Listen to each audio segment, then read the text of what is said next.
Okay, so this is the second part of our discussion under the financial statements. So this is the continuation that we have in the financial reports that we were discussing. So after our statement of changes in equity, so the next financial report that should be included in the financial statement is our statement of cash flows. So this is the statement or the financial report that shows the changes in the entity's cash flow during the period.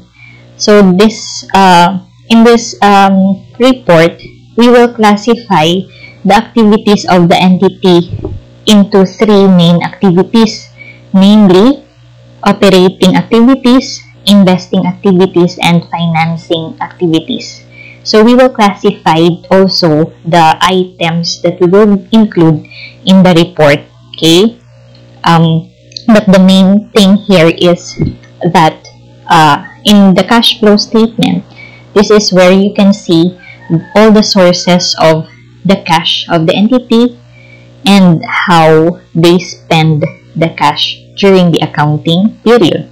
Okay, and then you can also determine what activities have taken place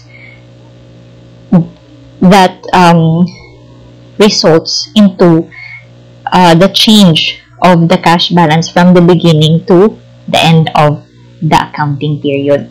Okay, so when we say operating activities, normally these are the activities that relates to the main function or nature of business of the entity. So normally in operating activities, the items that we will include are coming from our income statement, because our income statement shows the operating performance, okay, or the operations of the entity. So normally the cash inflows and outflows from the operations of the business will be included under this section. Okay, so the main source of cash of the entity, for example, if they are trading, so this is coming from the sales, okay, or the proceeds. That is the main source of their cash or inflow of cash. Okay, for the outflows, of course, those items or expenses related to the operations will be included in this section. Okay, but basically for operating activities, we can get the items from the income statement as well as in the balance sheet, specifically from the current assets and current liabilities. Okay, so this is where our operating activities are classified. Okay, so again, income statement, current assets, and current liabilities. This will be included in our operating activities section. For this next section, this is our investing activities. So of course, this will contain the cash flows from our investment. So investment in long-term assets, and will include also investment itself, okay, if there are. So basically, for investing activities, we will include the items from the non-current assets. Okay, non-current assets. This is where we get the items to be included in your investing activities. Okay, whether that is a purchase of long-term assets or sale. For the purchase, this is considered to be an outflow. For the sale of those long-term assets, this is considered to be an inflow of cash. Okay, so that is for our investing activities. For the next part of our statement of cash flow, so the third section will be for the financing activities. Okay, so this section will contain cash flows related to the acquisition of the capital. Okay, so the items that we will include in your financing activities are coming from your long-term or non-current liabilities and the equity section. Again, for the financing activities, the items that we will include are those coming from the long-term or non-current liabilities and equity section of your balance sheet. Okay?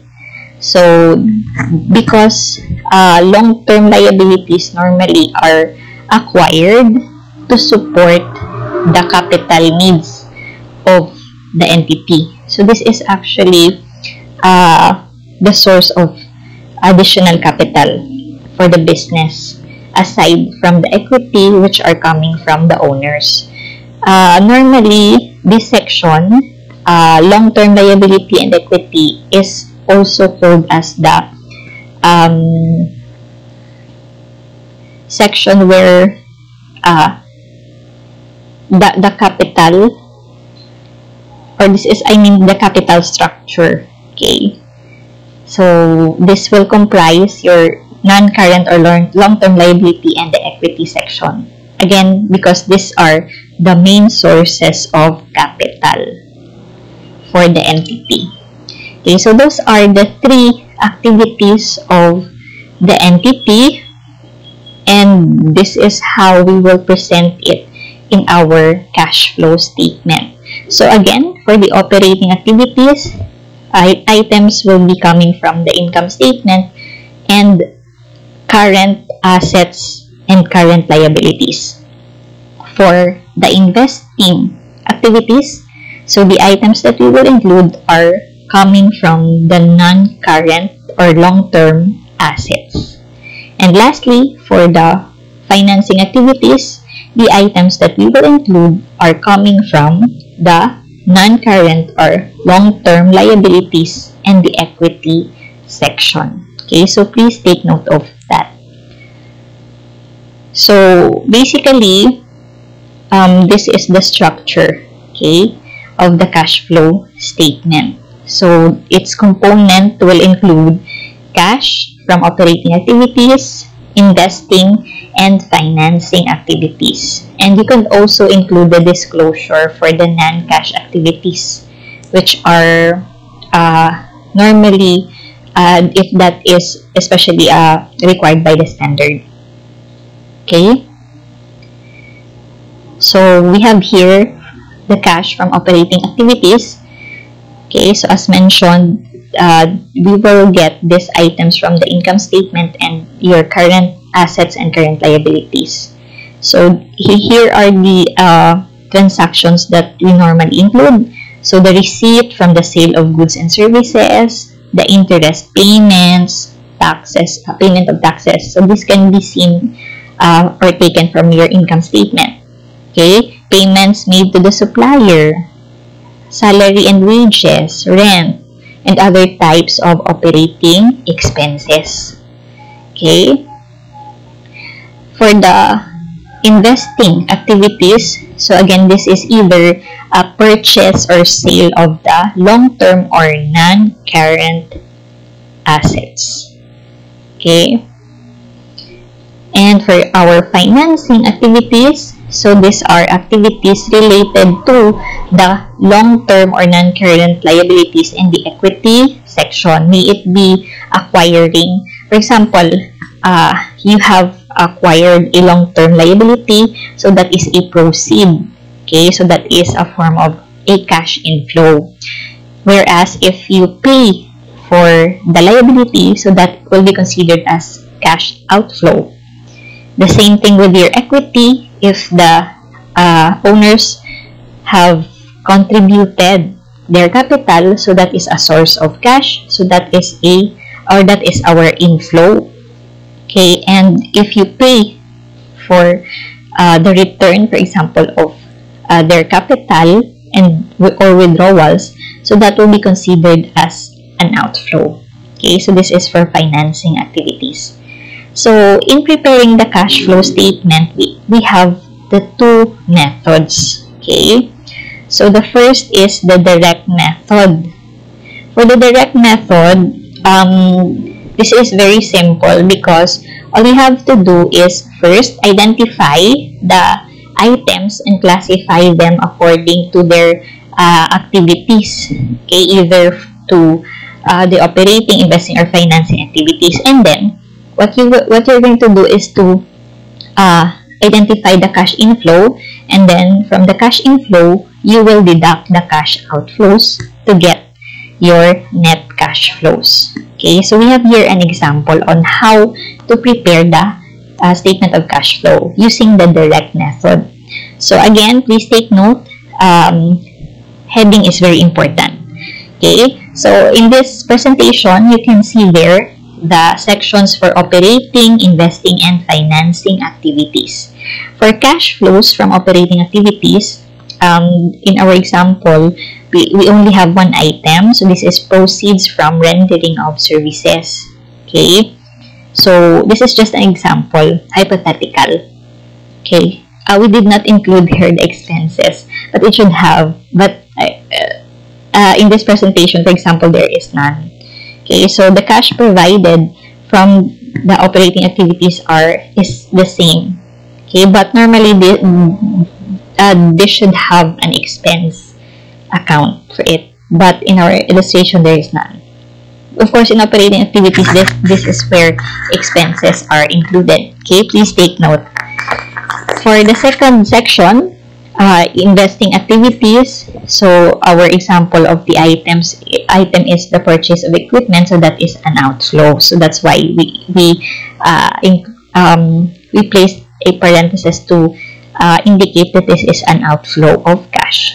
So in this case, if this is used, or this cash was used, so our term is, or you can use the term cash used in investing activities. Okay, and then for the financing activities, so withdrawal, that is also cash used.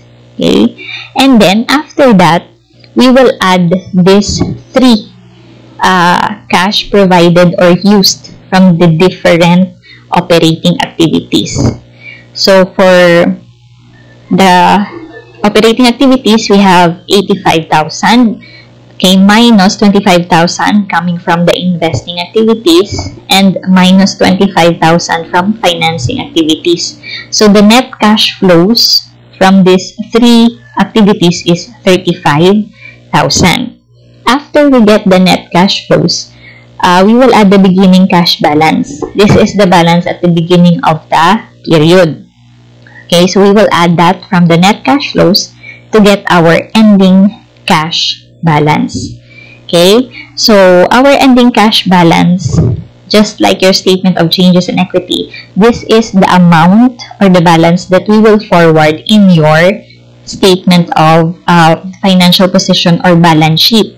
This should be equal to the cash amount in the balance sheet. So we will check. So we have here 100,000.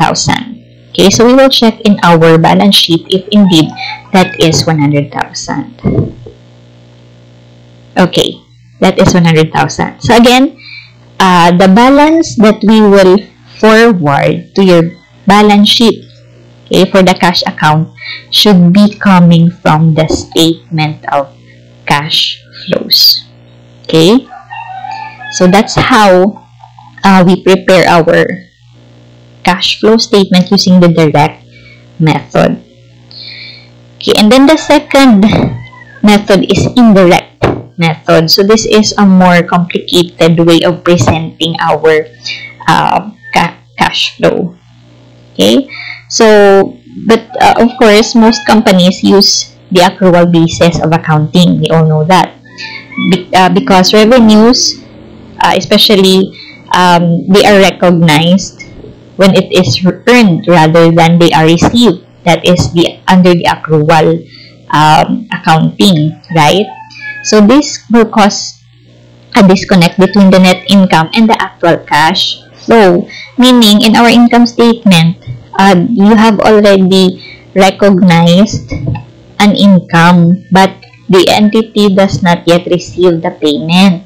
So your income or revenue will not equal to our cash, okay? Because in this case, under the cash account, we have nothing to add because there is no payment received yet from the buyers. Okay, so that is the problem.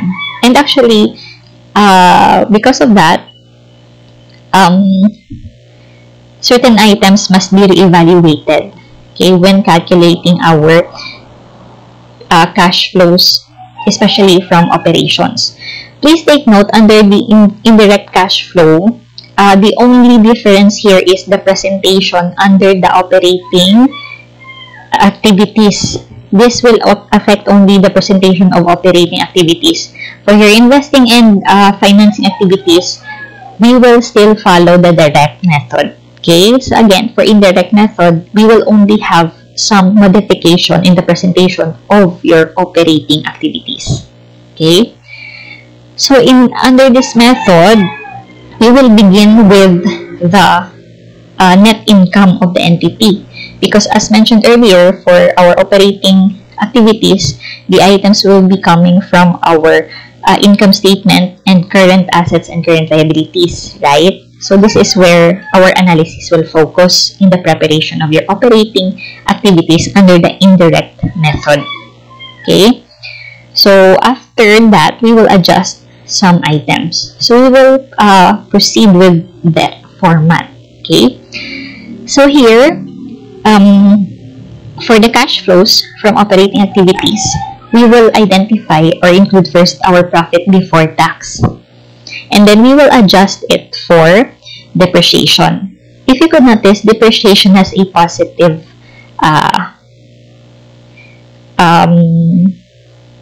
the item or the amount is positive, okay? Because in this case, if you could still remember, in the preparation of your income statement, we deducted the depreciation, but we all know that depreciation is a non-cash item, correct? So in this case, for us to be able to get the true amount of cash in the income, we will add back the depreciation because we deducted a non-cash item. Okay, so that is the analysis why depreciation should be added back, because we deducted it when in fact it is not a non-cash item. For the income, so the income is added to the profit in the income statement, but this income may not be received yet, or this is just, for example, the difference between, or the increase, for example, in the investment amount. But the point is, the entity does not withdraw yet their investment, so there is no cash that was received from the investment. Okay, so therefore, we will deduct this item because this is also considered to be a non-cash item. Again, the analysis is, we added this into our profit when in fact there is no cash that was received by the entity. So therefore, we will deduct it, okay, to get the correct cash balance. And for the expense, for example, interest expense that was not yet paid. So in our income statement, we already deducted it, but in actual, there is no payment yet of that expense. So that's why we will add that back to our profit amount. Okay, so after this adjustments, so we will get the adjusted profit before cash. So that those are the items coming from the income statement.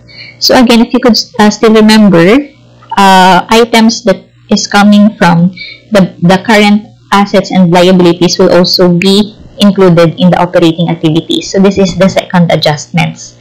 Okay, so here, after we adjust the profit from the items, the non-cash items from the income statement, so we will proceed with the current asset and current liabilities. Okay, this time, if your current asset decrease, okay, the premise of that is the current assets decreased because you sold it. So because you sold it, then there is a proceed. So therefore, it is considered as cash inflow. That's why we will add this item. Okay, for example, your inventories decreased. What is the reason why your inventories decreased? You sold it. So meaning there is proceed. The proceed is cash. So that's why we will add this item. Another example is your accounts receivable decreased. So meaning you have collected it from your customers. So again, that is a form of inflow. That's why we will add that to our cash, to our operating activities. Okay. What about if your current liabilities increase? Okay. If your current liabilities increase, the premise of this is the entity have borrowed, and what they borrow is cash. Okay, so that's why we will add this, because this is a form of inflow of cash. Okay, that is the analysis. What about the opposite? Okay, so the opposite of these two will be deducted, of course. So, for example, if your current assets increased, why should we deduct it? Because the premise of this is your current assets increased because you purchased additional asset. So when you purchase, meaning you paid the cash. That's why we will deduct it. Okay? For example, your inventories increased. So what happened to that? Meaning you purchased additional inventory. So again, when you purchase additional inventory, you pay for such purchases. So that is a form of outflow. That's why it is deducted. Okay, what about if there is a decrease in current liabilities? Meaning if the payable decreased, the entity paid for such liability. So if you pay, meaning that is an outflow. That's why it is deducted. Okay, so that is our analysis. Okay, so this will affect only our operating activities. So after that, any interest paid, so that is paid. So this is why we deducted it from the cash generated from operations, as well as the income taxes paid, okay, and so on. So this is how you present your operating activities under the indirect method. But when it comes to investing and financing activities, the same format as that of the direct method.